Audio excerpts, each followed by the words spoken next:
મુંબઈમાં અંધેરી સ્થિત રાપર તાલુકાના કીડિયાનગર ગામનો 10 ધોરણ પાસ આ યુવાન ભારતના તમામ રાજ્યોમાં પોતાની આગવી ઓળખ ધરાવે છે। નમસ્કાર દર્શક મિત્રો, હું ઘનશ્યામ બારોટ માનવીટ લાઈવમાં આપને આવકારું છું। ખાસ તો મેં આપને જેમ જણાવ્યું એમ અષાઢી બીજ નિમિત્તે જ્યારે મુંબઈ આવવાનું થયું છે ત્યારે અત્યારે અમે અંધેરીમાં છીએ। અંધેરી એટલે મુંબઈનો એક એવો પોસ્ટ એરિયા કે આની પાછળ આ અંધેરીનું અપટાઉન છે, એની પાછળના વિસ્તારમાં તમે જાઓ એટલે તમને અમિતાભ બચ્ચનની પ્રતિજ્ઞા મળી જાય, એનાથી આગળ તમે બાંદ્રા જાઓ એટલે શાહરુખ ખાનની મન્નત મળી જાય। એટલે ટૂંકમાં કહેવું હોય તો એમ કહી શકાય કે આ પોશ એરિયા છે, રીચ એરિયા છે, ક્રીમ એરિયા છે।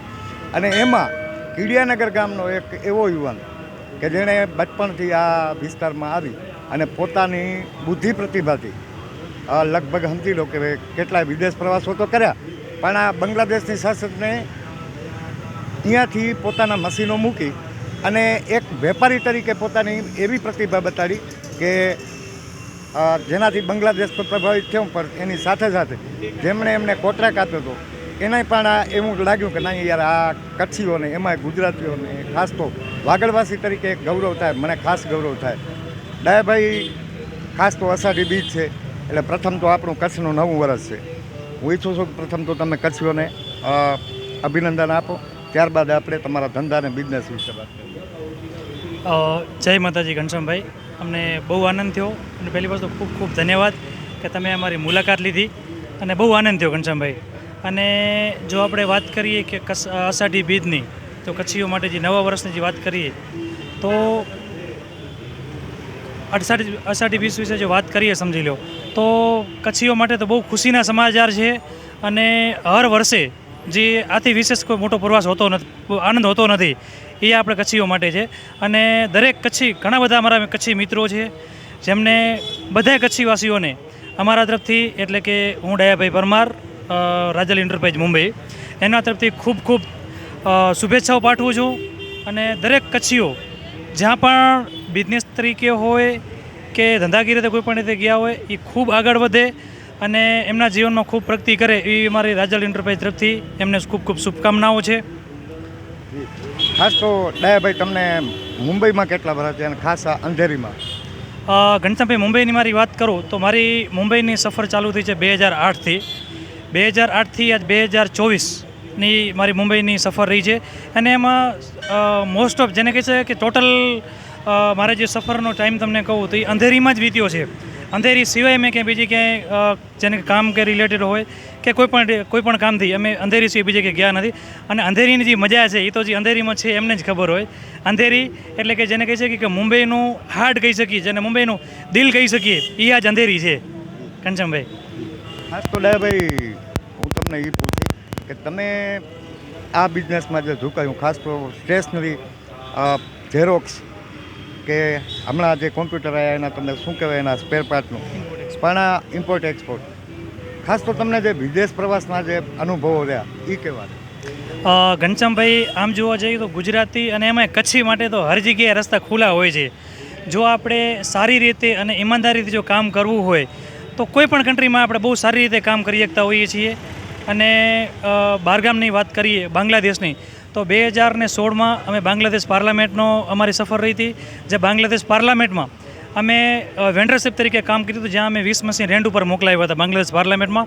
અને ખૂબ સારી રીતે ત્યાંનો અમે કોન્ટ્રાક્ટ અમારો પૂરો થયો અને એ લોકો એમને બકાયદા સર્ટિફિકેટ પણ આપ્યા છે અને ખૂબ સારું લાગ્યું। અને અમારી જે મશીનરી છે એ પણ બાંગ્લાદેશવાસીઓને જે પાર્લામેન્ટમાં અમે મશીન મોકલ્યા એમને ખૂબ સારા લાગ્યા એમ। અને ગુજરાતી માટે આજે ગમે ત્યાં આપણે જતા હોઈએ તો ગુજરાતી માટે અને કચ્છી માટે ખૂબ આપણને ગર્વ થતું હોય। અને ત્યાં ગયા પછી એ ટાઈમે જ આપણે મોદી સાહેબ આવ્યા હતા, એટલે જે પણ જગ્યાએ ગયા એ જગ્યાએ આપણો મોદી સાહેબનો ડંકો તો વાગતો જ રહ્યો છે।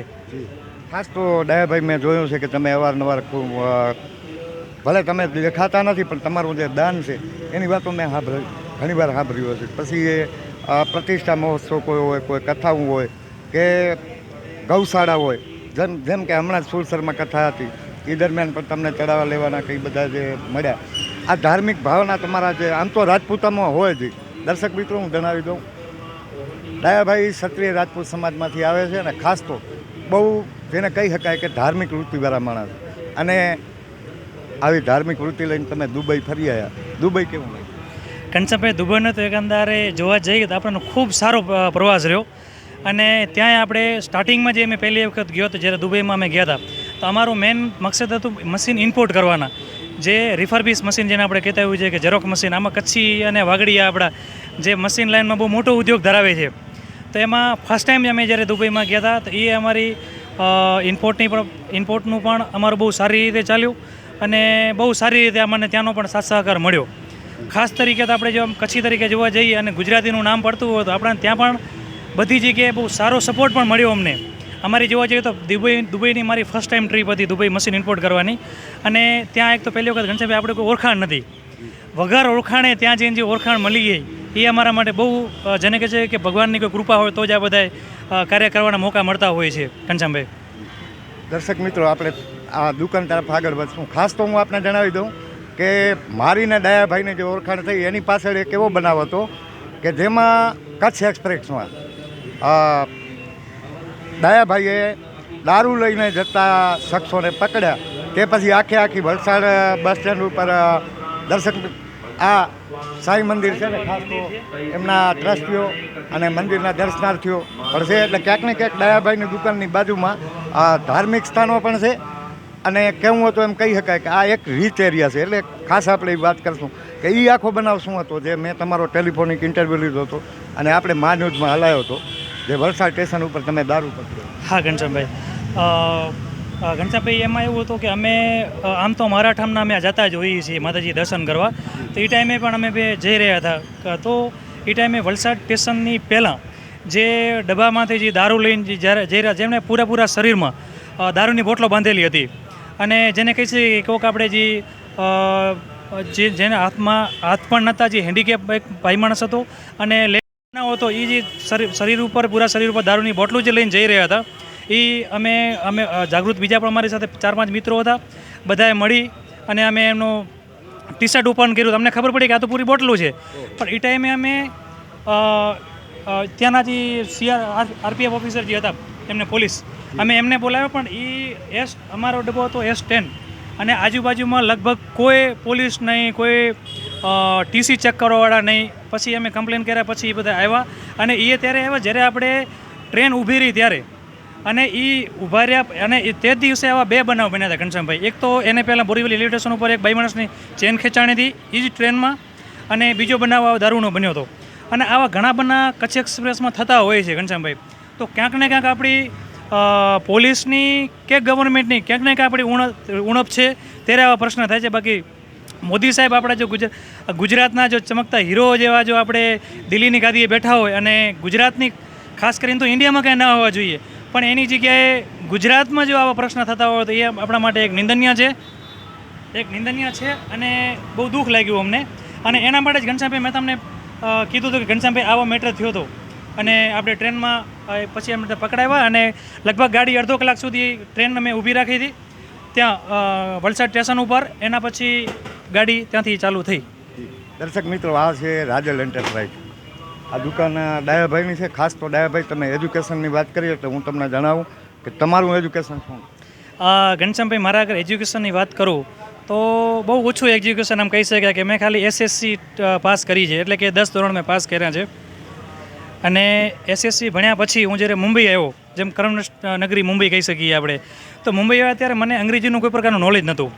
અને મુંબઈ આવીને મેં ઇંગ્લિશ પહેલી વાર તો 2 વર્ષ સુધી મેં જોબ કર્યો હતો, નોકરી કરી.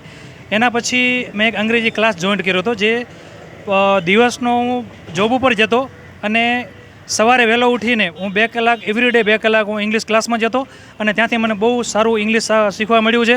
અને આજની તારીખમાં ઓલ ઓવર ઇન્ડિયામાં તો અમે બિઝનેસ કરીએ જ છીએ, પણ એના સિવાય બાંગ્લાદેશ પાર્લામેન્ટમાં કામ કરી ચૂક્યા છીએ, એટલે કે બાંગ્લાદેશમાં કામ કરી ચૂક્યા છીએ અને દુબઈ રેગ્યુલર આવવા જવાનું થતું હોય છે કામ રિલેટેડ. દર્શક મિત્રો, આપણે હવે દુકાનની અંદર જઈશું. એના પહેલાં ડાયાભાઈ, હું તમને છેલ્લો પ્રશ્ન કરું છું કે આપણે ખાસ તો આપણું અડધું વાગડ એમ કહી શકાય યુવાનોમાં એક ક્રેઝ છે મુંબઈનો.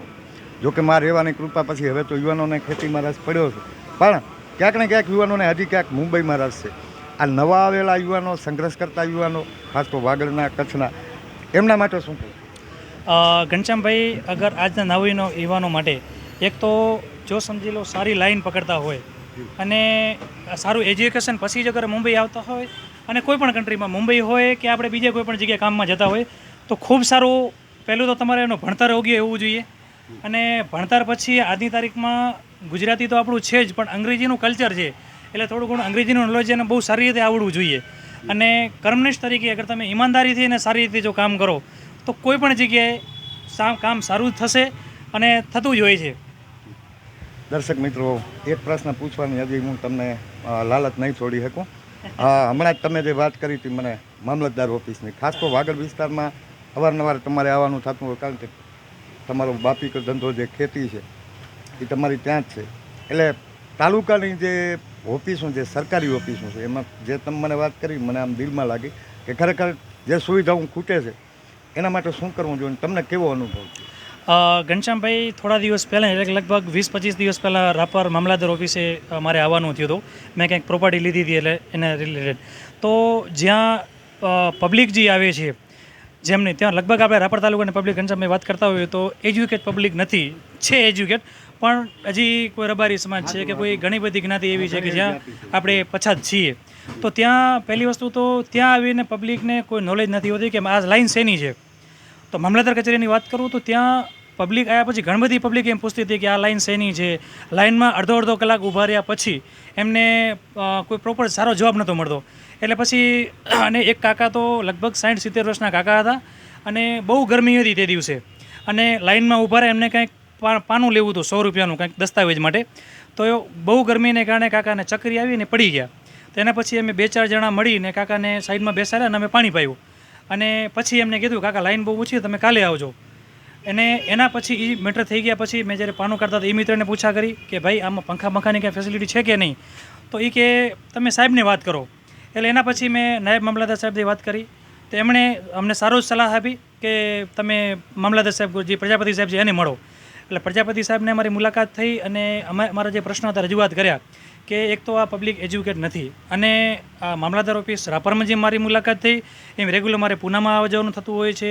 હમણાં રિસન્ટલી મેં એક બરોડામાં ફ્લેટ લીધો તો બરોડામાં મારું આવવા જવાનું ઘણી જગ્યાએ થતું હોય છે રજિસ્ટર ઓફિસમાં.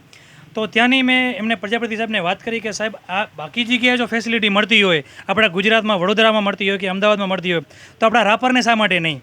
ક્યાંક ને ક્યાંક તો આપણી ઉણપ છે રાપર તાલુકાની. તો મેં એમને રિક્વેસ્ટ કરી કે સાહેબ આ ઉણપને તમે પૂરો. અને પબ્લિક જે આવે છે કે આ લાઈન પાના કઢાવવા માટે છે, આ લાઈન દસ્તાવેજ માટે છે, કે આ લાઈન તમારા 7/12ના દાખલા માટે છે, જેથી કરીને આપણી રાપરની જે અનએજ્યુકેટ પબ્લિક છે એમને તકલીફ ન થાય.